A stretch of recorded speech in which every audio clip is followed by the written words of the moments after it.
In today's episode of Rare Humans, I'll be talking with one of my favorite humans, Cooper Wilson. Cooper is an artist manager based in LA, leading a roster of talented singers, songwriters, and DJs through his own management company, High LQ. Cooper's most accomplished artist, Josh Levi, was recently nominated for a Grammy and voiced the lead character role in Disney Pixar's Turning Red. Cooper is well known within the music industry for his incredible work ethic, but most notably, his attitude towards the industry and the light he brings to every room. Cooper Wilson, how are you, man? I'm good. How's it going, Evan? Good. Thank you so much for hopping on the podcast today. And it's an honor and a pleasure. Well, how are you? How's your week going? How's your year going? I guess we're coming to a close here pretty shortly. How's everything going? We are. This year flew by super fast. Feeling very grateful about this year. I feel like was able to accomplish a lot with the artists I work with. Still got a month left, still trying to get a couple more wins on the board, but I'm feeling really great about how this year played out and super energized and looking forward to the next one. Cool. Well, you and I have been working together for almost, I think it's been a couple of years now. And I consider you somewhat of a mentor in a way where, I've been doing my thing for a while, but I still am super eager to learn. And I always know that there's always room for growth. I feel like even if you put in your 10,000 hours, like you still have, the sky is the limit. So I always appreciate our conversations and just, the advice that you give me and even a lot of young creatives in this space too. I feel like you've always been kind of a big brother in a way. So I kind of wanted to talk with you about that and what your initial phase was in your career and your journey. And did you have anyone in particular that was kind of like your mentor or big brother in a way? Yeah, well, first of all, I really appreciate the kind words. That means a lot. And I too really enjoy the conversations that you and I have. Sometimes we'll get on a call and an hour or two will go by and we'll have talked about so many great things. And I always walk away from those conversations learning a lot as well. As far as my mentors, I definitely have been blessed to have a few really great mentors along the way. I would say my two biggest mentors are Steve Rifkin on the music side, who's a legendary music mogul, and an uncle to me. Consider him family, and we also have some business together right now. And then my other uncle, my blood uncle, Brian Robbins, who is now the sitting CEO of Paramount Pictures and Nickelodeon. And throughout my whole life, he's always done something amazing and he never ceases to amaze me. But I've been very blessed to watch them work and to receive great advice and great insight along my journey and along my career as well. I'll never forget we were at the red carpet premiere for Turning Red with Disney and Josh. And, I think that was my first red carpet. And, I had that, sparkle in my eye and you looked at me and laughed and you're like, is this your first time doing this? And I said, yeah, what about you? And you kind of laughed and you're like, man, I grew up around this. This was my childhood being grown up on red carpets. And I'm sure that, you have probably a lot of cool stories with your uncle and all that. But, And then real quick, before you go on, I got to shout out my mom too, because she's also been a big mentor for me. And I look up to her in a lot of ways too.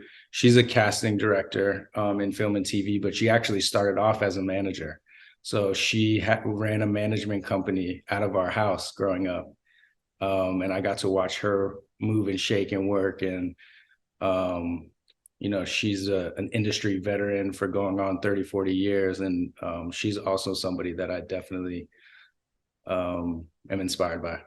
So sorry. No, you're good. That's amazing. I love talking with people or even knowing people that have such a tight knit community in their family. And, you see it in a lot of interviews with other artists that kind of grew up having parents in their world that they want to be in, and you just get so much firsthand knowledge and experience, and you're literally growing up that environment. So it's super cool. My mom was a singer, and I got to watch her do her thing locally in Spokane where I grew up.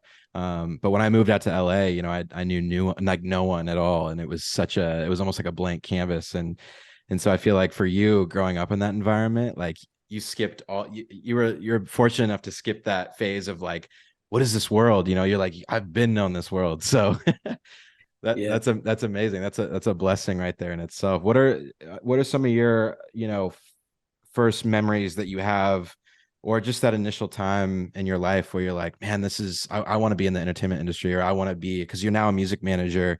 Um, do you have any, pivotal moments in your life that you can remember where you're like, oh man, I really want to do this. I want to go for this. Man. You know what? Like if you ask, I'm blessed to still be really, really close with about 15 of my friends that I went to elementary school and then middle school, high school, and then some even onto college with.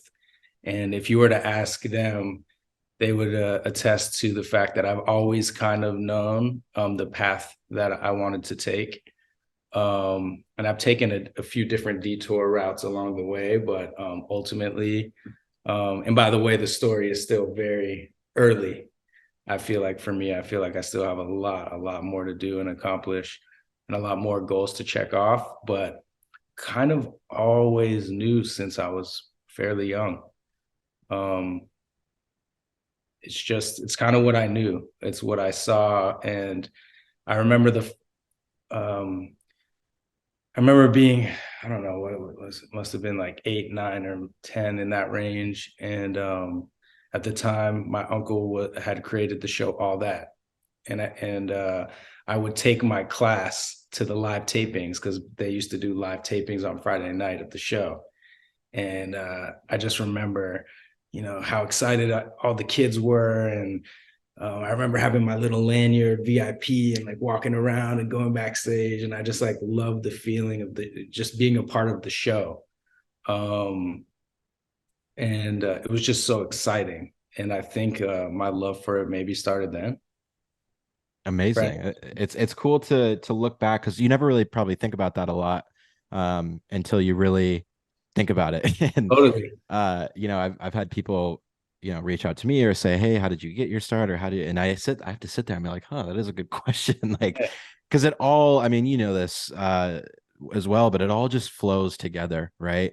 There's no really real set plan. I mean, you can get advice, and you can kind of get guided or put in the right direction, but at the end of the day, life, it has a funny way of putting you in the position that you're in every day. And as long as you're contributing to that personal mission, and you're staying true to what you believe in, and your passions, I feel like, yeah, life just has a funny way of guiding you to opportunities. And you know to speak on the idea of energy, like whatever you put in or think about, or put into that pot, it's going to start stirring, and those things are going to start to fall in your lap. I mean, you and I have had countless, I mean, many conversations about the concept of manifestation. And if you want something, it's not gonna, it might not be easy, or it might come easy, but it's there, and it is already yours if you speak about it. Um so that's cool that we're both in a position right now where it's like we're happy where we're at, but like we're just getting started. And so for you now, you're a music manager. One of your artists, Josh Levi, who's slowly but surely becoming like the king of R&B. Every time I film with him, or work with him, whenever he has an unreleased song in the studio that he plays, whatever, I literally drive home humming that song already instantly. It's like crack. How has it been for you to be in such a unique situation to manage an artist? What does that take? What are some key important things that you've learned so far? And I know I'm rambling right now, but just to let the people know that watch this, like, you are, in my opinion, one of the hardest working people I've ever worked with. You know, so like I thought this would be a great opportunity, for the people that do watch this, or if there's anyone out there that is interested in music management or A&R or anything like that, just how much work it really takes and what goes into it. If you want to kind of talk on that. Yeah, well, first to speak to Josh, Levi, I'm super proud of everything we've been able to accomplish. I mean, we've been working together. We started working at the top of 2020, right as the pandemic hit. And Josh was independent at the time. We decided to put out an EP project independently. We pulled some investments together, shot a few music videos, distributed the project through a great company, STEM, and we had a lot of success. It was really, really exciting to watch that and build it all on our own, just me and him, and then slowly but surely watch the kind of team build over the last 2 years. We have great agents, Mike G and Daniel McCartney at UTA, as well as Riley Folsom, David Zedek, and the whole team over there is amazing. And one of my old friends, Benoni Tango, gave me a call about a month after the project came out, and was singing one of the songs off the record, Don't They? And I got a kick out of that. And he's like, hey, man, what have you been up to? We caught up, and he's like, Issa Rae and I just started a label with Atlantic Records, and we want to work with Josh. We think what you guys have done so far is amazing, and we would love to talk about partnering. And we were super flattered and energized by that. And Issa is such a legend in her own right, and everything she's been able to accomplish thus far, and also still early in her journey. And what she means to the culture. And Benoni is such a brilliant man, and it just made so much sense. So we ended up entering that partnership towards the end of that year. Since then, we released Disc 2, which is the second installment to the first EP, Disc 1. And same thing, rave reviews, a lot of excitement, a lot of growth, a lot of celebrity peer endorsements, industry endorsements, a lot of recognition, super, super exciting. And then to top it off, cherry on top of the end of this year, Josh participated in a Disney Pixar film, Turning Red, where he played the member of a boy band, Four Town. And one of the songs from that film was actually nominated for a Grammy this year, which is super exciting. It's Josh's first of many Grammy nominations. He's going to be getting a lot. Absolutely. And it's just been a very great ride so far with our partners at Atlantic and radio. And it's only been just about 2 years, less than 24 months of me and Josh going at this, and we just feel like the sky's the limit, and we set ourselves up for an exciting 2023. It's so much fun to work with you and Josh, just because you guys always keep it fun, right? I've worked with certain artists that, I get it, like they take the craft very seriously, but there's also this balance of enjoying life and slowing down and enjoying it. And that's what I've always appreciated working with you and Josh, is like, when it comes time to work, heads are down and we're all focused, but we'll never let that get in the way of a good time. Absolutely. And to speak to you mentioned about how the hard work it takes, it definitely does. It's a 24/7 grind, especially in music management, specifically, because music is, you're managing so many different revenue streams, right? An artist is a brand, and you have the music side, right, which could be publishing, master sales, streaming. You have your live shows, the touring business, which is a whole business in itself. And then there's the merchandise business, right? And then there's the brand and endorsement side of things. So, you're you're operating so many different things. And it's really exciting, but it's really demanding, and you really got to love it, because it's just like being a CEO of anything. If you're an entrepreneur, you got to eat, live, sleep, breathe, die by the brand you're building. So that's what it takes. It takes a 24/7 commitment. And then also, a great manager, a great agent can only be as great as the artist they work with, right? So I'm super blessed to be able to work with great artists that really care about their craft and are super passionate. And specifically Josh, I always compare him to Kobe.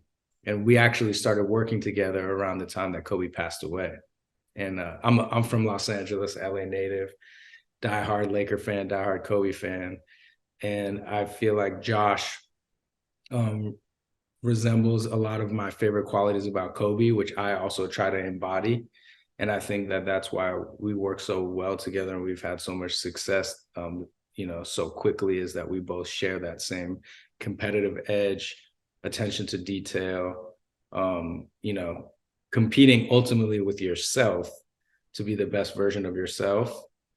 And I think that that's a blessing in itself to be able to work with great artists. Cause like I said, you can't be a great manager and agent without working with great artists.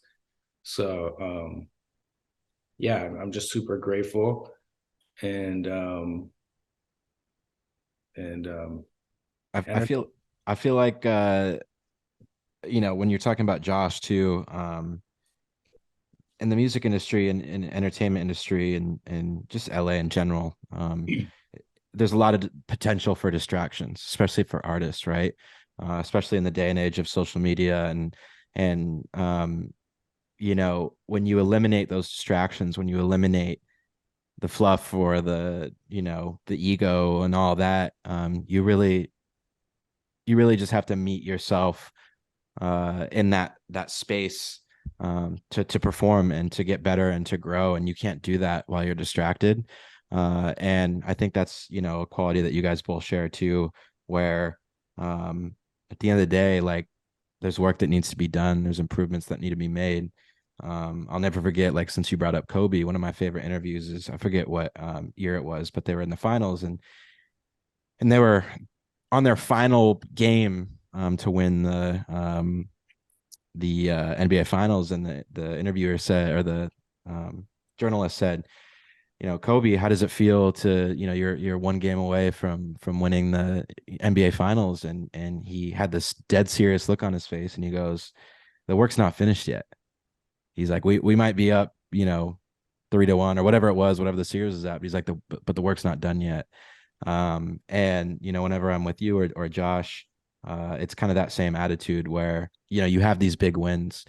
Josh gets, you know, he's out here like on red carpets, and he's out here doing photo shoots, and he's doing Grammys, whatever it may be. And he has that like 2 or 3 hour period where he's hyped on that, but then wakes up the next morning and it's a new day, back to the story, back to the grind. So I think a lot of people should understand that whatever industry you want to go into, or whatever profession you want to go into, when things do start looking up and things are going well for you, stay focused, remain humble, and have that Kobe, Mamba mentality where it's not finished yet. And you and I are both the same, where we're probably going to be asking questions out of curiosity and wanting to get better till the day that we die or take our last breath. That's just how life is, and that's the fun part in it. How do you find I, yourself? Sorry, go ahead. no, I was just going to speak to that point. I actually have a tattoo. I only have a few tattoos, but I have a tattoo on my arm right here that says "This too shall pass." Mm. And it's not only for like when times are rough. It's like, I know, times might be rough right now, but things always get better with time. It's also for the times when you're high and you're on Yep. a, and you have the big win, and you got to remind yourself, like, you still want to enjoy it and be like, okay, this is cool, but know that that moment's fleeting as well, and that can kind of keep you in this like even keel, like constant journey of learning and discovery and growth. You never want to get stuck in the rut, but you never want to get stuck in the clouds either. And like you said, every day is a new day, and it's like a new day to get better, a new day to grow, a new day to learn something new. And that's kind of like the attitude I like and the approach I like to take with life and my work. Definitely. And when you're down, when you're at your lowest, that's almost when you become the most inspired, because you believe in yourself. If you believe in yourself so much, you know what you're capable of. You have full confidence. There's been plenty of times where I've, failed publicly, and I've done things that, in a sense, made me better than what I was before that happening. So it was almost like a blessing in disguise. Um, and those moments are super crucial to character development. But then on the other side of that spectrum, um, when you're feeling like everything's going your way and everything is flowing and the abundance and everything, if you get too caught up in that, and then it all comes crashing down, or something beyond your control happens, that also wakes you up, because it brings you back to earth. You're like, oh shit. So there's this like spectrum, right? And really finding that like balance between the two. Like, you'll never be surprised or be like, what the fuck, like, it's kind of like stoic. I don't know if you're familiar with like stoic living and all that. They always say, uh whether it's a bad thing that happens or a good thing that happens, it's just life happening. But I actually, I never knew you had that tattoo. I want to share my screen really quick and show you. This is something that I had saved 3 or 4 years ago, from an artist who, he's a VFX artist and had made this, and I saved it on my hard drive because I think he got rid of it, or was a story or something, and I was like, I need to keep this. And whenever I feel like us collectively as humans are going through a rough period, I posted this a lot during COVID. But I'm going to share my screen really quick and show you this video. It's super quick. It's only like 10 seconds. Oh, All right. Can you see this? yep. All right.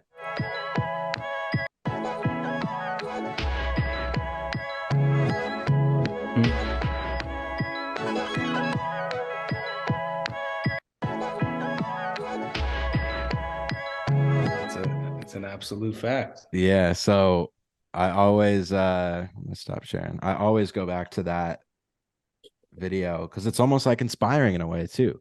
So inspiring. I'm Another I, thing, another thing it does is it reminds you that time is our most valuable commodity, I guess you mhm. could say, because it's the one thing you can't get back. It's the one thing you can't buy. It's the one thing you can't create. And it's important to live life with a sense of urgency. I remember I read one of Steve Jobs' books, and he talked about like every morning he would look at himself in the mirror, and like have a conversation with himself. And if too many days went by where he felt like he was straying away from his purpose, he would like, he'd snap himself out of it and be like, come on, Steven, like, and I think that that's another thing that this too shall pass kind of reminds you of, is like, we are going to pass. And it's like we have this limited amount of time on this, this gift of time on this earth, and it's like, what are we going to do with it? Not even just for ourselves. Like, what are we going to leave behind? What are we going to give back, um, and contribute while we're here? Yeah. And one of the things that I've learned too, is you never want to think of yourself as a victim of anything. The minute that you take responsibility for your reality, many doors will open. And if you play the pity game, and if something happens and you get knocked down, I grew up around old school parents, and you get your ass back up and keep trying, and don't give up. So The pity um, game is a losing game. yeah, If you always take the blame or you take responsibility, even if maybe it wasn't even your fault, you can't lose that way. yeah, There's and always a lesson. You're giving yourself room to grow. You're identifying, what could I have potentially done differently? You can't control what anybody else does but you. So if you take ownership, and you take ownership over your circumstances, like, you're taking control over your outcomes. yeah, and Giving your outcome up to others. totally. And when you allow yourself to play the victim game, you're just driving your energy lower to a lower state. You know, it's not crazy or some conspiracy. It's very true that energy is what flows around us, and it involves every encounter and every action. And so, do you want to be contributing towards higher frequency, better energy, or do you want to feed into the lower frequency, lower energy things? And you know, when you fail, when you make mistakes, those are opportunities. That doesn't mean you're a bad person. That doesn't mean that you're a failure or you're never going to succeed. When you kind of flip your perspective and change your perspective and look at those as opportunities to learn and to grow, I feel like I'm always asking questions, even if it's like, even if I'm on a walk and some guy is driving around an excavator and it looks cool, I'm gonna be like, oh, what does that little thing do? Or what is that? Like, having that curious mind um, will help you find out more about yourself and the world, and where you fall into that area, and what you want to learn, what you want to become. And yeah, it's important. It's important. You are important. Your time matters. I think there's a couple artists out there that I've seen post like things like, none of this shit matters or life doesn't matter. I don't know. I have a hard time, and maybe someone can change my perspective on this, but I have a hard time agreeing with that. Life does matter. You're clearly here for a purpose. You're here for a reason, and if you take it to a point where you know your potential is limitless, like you really can make a difference. Absolutely. And to speak to your point about failure, I think that's such an important thing to think about, like back to like the victim concept and then like failing. Failing is your opportunity to grow, right? You can't grow without failure. I'll even take it to the gym. Um, I'm a frequent, I'm big on physical and mental health. Um, and I try to make it to the gym every morning by 6 a.m. The first thing I do. And what you learn when you start to work out is muscle growth comes from failure. So you can only grow muscles by pushing yourself to a limit of failure, actually tearing and ripping apart your muscles, mm, and then eating the proper foods and proteins to feed them to grow back bigger and stronger. So like a bodybuilder is constantly breaking and failing and ripping their muscles apart, and then it gets bigger and bigger and bigger. And that's just like a metaphor for anything in life, is like you got to push yourself to failure to grow. absolutely. And I always love the analogy of exercise and working out, whatever it may be, because it rings true in any area of your life. I just downloaded like a shit ton of ebooks uh on my iPad because I'm going to start reading. I'm really going to try to push myself. I'm going to try to read like 2 books a week. That's great. And I noticed, I was like, man, I wonder what my words per minute count is, or how my speed is, whatever. And so I first thing I did is I downloaded another PDF that helps you time it and see where you're at. And then there was another book that I downloaded to teach you how to be a faster reader. And I thought it was funny because I thought it was going to be this like, oh, I'm going to teach you how to be, all those gimmicky, whatever. But it was so ironic almost, because you open the book thinking that there's going to be some little secret. And literally all the author does is say, practice. He's like, there is no secret. There is no magnesium pill or this or that or coffee, whatever. All you have to do is read every single day for 2 hours, and within 2 months you're going to be reading faster. Yeah, there was a couple things that he said, like, you can skim through certain things or areas that aren't as important, or you can search for themes, or you can kind of breeze over certain things. But at the end of the day, it came down to practice. And that is the case for every single thing in life. If you want to go throw a football, and you throw the football and you're like, I'm trash at this, and then you get discouraged, it's like, well, no shit, you've never thrown that a day in your life. But if you go find a coach, or you find a roommate, or your girlfriend to toss the ball with every day for 6 months, 6 months later or a year later, you're going to be C string on it, or third string on. No, I'm kidding. You're not going to be that good, but it's the principle of it is everything in life, you're only going to be as good as the information you have, and when you practice and when you put in the effort, you're going to get better. And people are, unfortunately, we're kind of living in like an instant gratification world right now, where you can order something on Amazon, and sometimes it's on your front porch within 8 hours, which is like insane.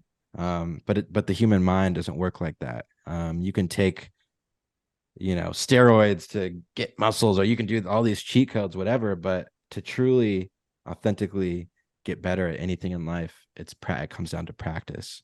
Um, And you know, usually when you cheat, right? Like when you do something like a steroid or something like that, you're losing something, yeah, right? Giving something up to get that quick gratification. But when you earn it the hard way, inch by inch, you're building the foundation that can never be broken. yeah, and you're building confidence in a way too. There's a lot of people out there that I'm sure are massively depressed, because they're not achieving anything, or they're not, you know, testing the limits a little bit. Obviously you got to be interested in something. I'm not, the purpose of Still Human is, I always tell people, I'm not ever going to tell you how to live your life or what to do. I'm just going to give you the room or the space to think about these things, and then you can make that call for yourself. I don't believe in people pushing their own agendas or ideas of living, because we're all different. And so I think that, to go back to my point though about the whole depression thing and all that, um one thing I will say though is, like, if you're sitting there saying like, oh, I'm depressed or I'm this or that, it's like, well, what are your habits? What are you doing? You're waking up and you're scrolling TikTok, or you're doing this or doing that, like staying in all day, whatever. It's like, man, go get curious about the world. Go go be curious. Go discover something. Go have a conversation. You never know where that might uh lead you. And yeah, it's just like, Totally. And no excuses. I think like speaking specifically on depression, it's like action builds confidence, action builds character, and then it's like mind, body, and soul, right? So the easiest way to kind of get your habits in the right direction and kind of get yourself feeling good, I would say like 80% of that is like your body, right? Like, and I don't mean like being in like amazing shape. It could be like going on a 20-minute walk every morning. It could be Absolutely. stretching, doing yoga, right? All of a sudden, you're getting the endorphins flowing. You've accomplished something at the start of the day, so you can take that momentum into something else. And then when it comes to mind, I think meditation is a huge life hack. I didn't really get into meditation until about probably like 6 years ago. And it's funny, I use this app, Headspace. That's a plug right there for Headspace. Great Quick, app. another plug too, by the way. Sorry to cut you off, but LA County just passed a mental health deal, that they partnered with Headspace. So anyone that lives in Los Angeles, you can go get a year free of Headspace. Really? Yeah, sorry to interrupt, but I just had to. Everybody should go do that. If you're in LA, you Yeah, should do that if because you're listening or watching from LA, go get a year of Headspace, because it is a great tool. It is a great app, and it's a great introductory for meditation. totally, it's very educational, um, and makes it very easy to get started. Um, and I can honestly say, and this is going to even sound cheesy, but meditation really changed my life. And there's like two simple principles. Not Um, cheesy. yeah, and it brings me to another point that I wanted to make about like depression as well. I'll actually start with that and then go back to meditation. So I believe in the yin and the yang of the universe, right? So I believe there's always like 50% of things going wrong in your life and 50% right. Like you could win the lottery and then go stub your toe on the door and break your toe. Or like there's always going to be good and there's always going to be bad. And then to tie this in with meditation, you're always going to have good and bad thoughts. So what I learned was the mind never stops thinking. Thoughts never stop. So even when you're sleeping, you dream, right? So as the second you're born, the mind is always thinking. So what can you do to control that? Well, through meditation, you can exercise the muscle of basically choosing what thoughts to give attention to. So like, you're sitting here and the thoughts going by here. Oh, I got to do my homework, or oh, I have that bill due. And you can get caught on a thought that can take you on this like wild ride of negativity, right? You could be stuck in that thought for hours, days, maybe even weeks. What meditation teaches you is that the thoughts are always going to be there, but you can choose which ones you want to give attention to. So when one of those negative ones rides by, you could be like, okay, yes, okay, next, and then wait for the next one to come. And then you can, in the downtime, you can also give energy towards your breath, which kind of gives your mind a break from rapid thinking, right? So it's like little tools like that create so much space for calmness and growth and happiness. And it's something you have to exercise. Like if you start meditating tomorrow morning and you do it for 30 days straight, it's just like building a muscle. You'll actually get that muscle that allows you to choose the thoughts get stronger and stronger. So I went off on a little tangent there, but No, I love it. when it comes to depression and mental health, and it's like those are the actionable things that anybody can do no matter what, no matter where you are in life. You can No, roll over no on the floor. excuses. Yeah, you can roll on the floor, do some push-ups, you can go on a jog, and you could sit in silence with your thoughts and try to focus on your breath and try to strengthen that attention muscle. Yeah, and meditation, it really is. It's like a flower that can just blossom into many different forms, however you allow it to guide you. And it kind of goes back to that philosophy of like not telling people what to do, but just giving them the space to discover it themselves. And meditation's the same way. There's hundreds of different forms of meditation. There's different ways that you can do it. There's different practices. But at the end of the day, like whatever works best for you, like some people could meditate with some light music playing, or some meditation music. Other people like it silent. Some people like to meditate in bed. Others like to be in like a pose or whatever it is. Like that's the beauty of it, is that there's not just one way to do it. You can really craft it into your own experience. I'm pretty out of practice right now, I'm going to be honest, but there was a point earlier in the year where I was doing it for at least 2 or 3 months daily, and it got to the point where I would immediately, within 3 or 4 minutes, almost fall into this like imagination hallucination in a way.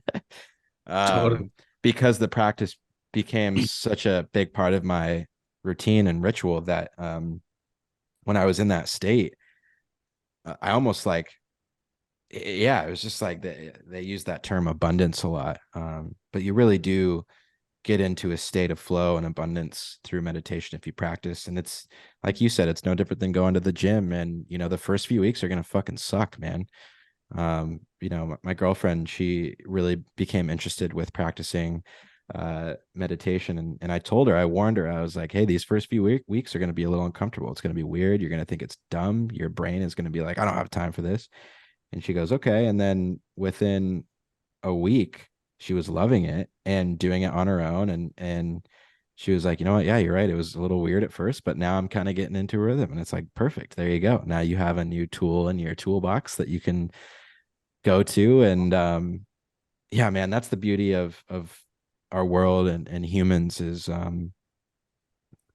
there's always something natural that you can do to help yourself.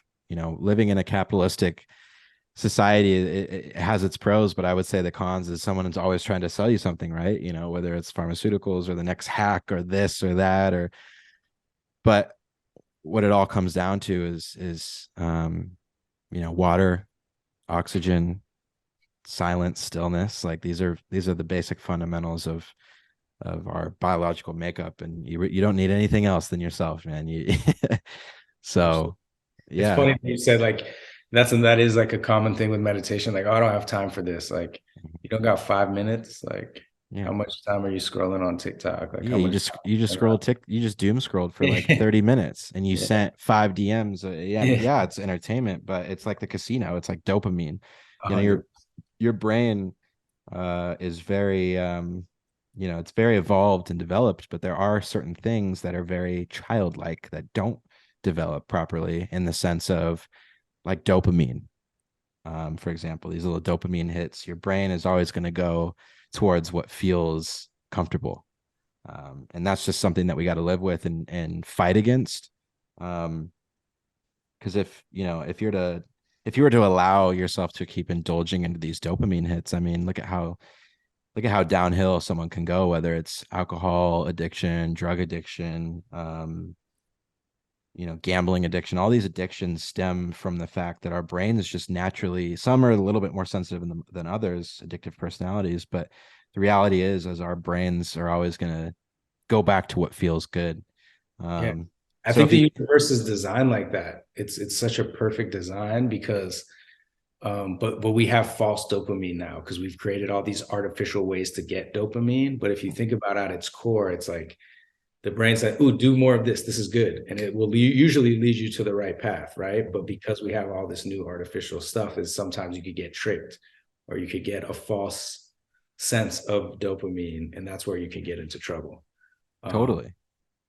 And yeah, then once you go down that rabbit hole with all this artificial stuff, like if we're thinking about it, going back to the tribal days and the early days of humans, a dopamine hit back then would have been like you're on top of a cliff looking at the sunset view or something, or the adrenaline that you feel even from like if you're a hunter gatherer, or it was very much so rooted in just like the simplicities of life that you cherish. But now it's like we have these companies that are literally manufacturing product and software, strictly to keep our attention at all times. absolutely. It's similar to like when you go to cancel a subscription and you have to go through like 5 pages. It's like, are you sure? Yes, I'm sure. Oh, but we'll give you 10% off here. Oh, but it's like it's designed to make it hard for you to say no. Yeah, well, I And mean, you can't. At the same time, we can't fault them either because as an entrepreneur, it's like just like we spoke about earlier, we're trying to be the best versions of ourselves every day. So mhm, to strengthen that connection with your clients and make it harder to give it up is really what their job is. But that's why I think going back to not playing the victim and putting it back on you, that's why exactly. it's so important to exercise, so important to meditate, so that like you you don't get bombarded by those sales, and then identify what you need. Like instead of letting somebody sell you what you need, sit with yourself, identify what you need, and then go seek those things. Mhm. Then you can't be sold because Yeah, you made the list of what you're looking to get. So I think like being aware of that is super, super important because then you know how to protect yourself. But at the same time, a lot of those things also add a lot of value to our lives too. So although we might be giving up attention and we might be giving some stuff up here and there, we're also gaining access to a lot of really, really great stuff that can be used for a positive. totally. A lot of my So connections be and aware. Yeah. yeah, a lot of my connections in my early, days of my career were driven through Instagram DMs. You could view at the time Instagram as somebody could be like, it's a waste of time, delete social media, get off. And for me, I was like, well, I'm starting my career. Like, this is how I'm reaching out to people. I'm like cold DMing people. So uh, it definitely can, it's just like whatever your perspective and view on it is. Um, if you look at it in a negative way, then it's going to be a negative way. If you look at it in a positive way, then that's what it's going to be. Um, and everything in moderation as well. Obviously TikTok is another product that that's designed to keep your attention. But at the same time, like I laugh so fucking hard on TikTok, man. I literally like it's given me the opportunity to stay in touch with friends like that are share the same humor as me, and I share videos, and so there's definitely this positive, the pro and con of And I feel everything. like there's a lot to learn. Like there's so many, you can learn how to cook. You can learn about restaurants in your neighborhood. You can learn about like, I've seen real estate lessons. I've seen financial advice. There's so much cool stuff. So you can kind of curate, what works best for you. I think with media in general, I have this like interesting theory, even like film and television and music. It's like a lot of the stuff we consume is really to learn how to Hmm. live our life better, right? So you look up to, you watch a movie, you identify with like a character in the film, and you're like, how does he, how does that guy dress, or how does he talk to girls, or right? And you're starting to pick these little lessons up that you kind of take into your own life. Or like if there's like an artist that you look up to, and you're like, how do they dress? Like I want to live that kind of life. The cool thing about like social media and this like short form content is it's like direct and to the point, and you can learn so much in such a quick amount of time, and kind of like bounce around and like kind of curate your lesson. So ultimately, like I said, I believe like media, even though it's entertaining and you can laugh and you can cry, we really are drawn to it to kind of pull things from it so that we can kind of live our lives better, and kind of like give us like a blueprint and a guideline on like how to live. Because even we learn from our parents, we learn from our peers, but like as you get older, you realize like, wow, your parents are just like kids too. Like when you're a little kid, So you're true. hero, and like they've done something that puts them on this place, and then you get older and you realize like once you hit 30, like you might physically look different, or you're obviously wiser and you have more wisdom. For the most part, like you're kind of the same. Yeah. you know? Especially if you have other priorities, like you have kids or a marriage, whatever it is, or a house to maintain. Like a lot of people, a lot of adults kind of fall into the routine and never really look elsewhere, because of those early responsibilities. So I think it's cool too that like, I feel like our generation's really taking our time. We're not rushing into anything. We're discovering more about ourselves. I think, you know, things like meditation and through the power of technology as well, and products like Headspace, I think are driving this awareness. A lot of things before, it's like you had to go to your library, get a library card and rent a book about meditation. But now you can go online and get a subscription to Headspace, or go on YouTube, and there's millions of different videos on meditation, and there's podcasts, and there's audiobooks, and there's this and that. Like I really truly believe, to go to your point, that like living in the information age and having this access to all this is just, it's literally like it's such a pivotal point in human history. um Books were revolutionary in the sense that you could pass down information and storytelling and all that. But now that we're interconnected to technology and information, it's everywhere. If you want to learn how to, um I don't know, play ping pong, like before you'd Build have a to go. computer.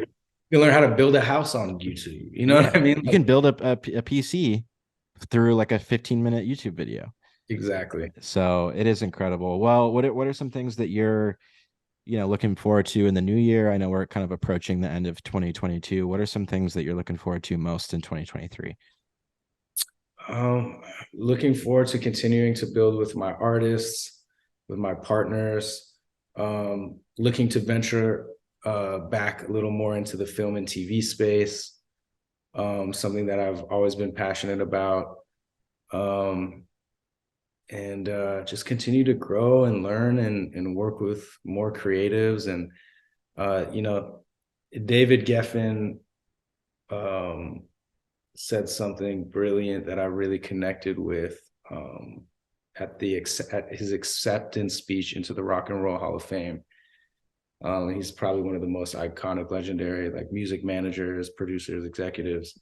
Um, and they asked him like, what made him special, and his answer was, like, I'm not like talented, which I disagree with when he said that, but he's, I'm not really talented in the arts in this way, but my strongest talent, which I really resonated with, is my ability to identify greatness in others Mm. and helping them to bring it out of themselves and helping them believe how great they are. And it's funny because we all have these gifts and we all have purpose, but some people never have, like, it just takes like one person to kind of be like, no, man, you could do this. Like, you're special, to be like, what, maybe I am special. Mm-hmm. Um, That's why I so called you in the earlier in the podcast, like a big brother in a way. I view you like that because like I said earlier, you always find the best in anyone. Like I don't think I've ever heard a negative thing come out of your mouth in the 2 years that I've worked with you and known you. So people, people like you are absolutely needed, and very crucial and important to people's growth, because there's a lot of other people out there that are gonna be like, man, you can't do that. You're this, like, whatever, get real, like, whatever. But like, for someone like you to come in and really truly, and it's not like you're like just gassing people up either. You're not just doing it for the sake of it. Like, you truly see the greatness that other people have and the potential that they have. And like you said, that can really be the push that someone needs. It's even been the push that I've needed before too. When I've had calls with you where I'm like, man, something's not right, or this or that. And it's just like, well, look at it this way, whatever. So it's amazing that, in an industry that sometimes can be very negative and cutthroat, to have a light amongst the darkness like you is very crucial. So thank Thank you. you, bro. Thank you, brother. I appreciate that. Absolutely. Well, thank you so much for taking the time to be on, and the podcast is just getting started, but I have a feeling that once it grows, we'll have to start doing some reoccurring guests. And so maybe 6 months down the road, a year from now, we can look back at this conversation and look at how 2023 went. I do believe it's going to be a great year, for music, and just as for humanity as a whole. I think we've been through a lot in the last few years, and we're all searching for a greater meaning, in our purpose, and just really wanted to enjoy life and have a good time. So I'm excited. I'm excited for the new year. I am too, man. And I gotta say, it's really been a pleasure to talk to you today. Um, I told you this. I called you like last week or the week before, and I listened to your first episode, and I was like really blown away by how great of a production you put together. From the music to even the way you carried yourself in the conversation, I was very, very impressed. And I'm really excited to see where Rare Humans and Still Human goes from here, because I too, I think you're really special. I think you have a great career ahead of you, and I'm excited to see where this goes. Well, thank you so much, Coop. I really appreciate Honored you. to be on this.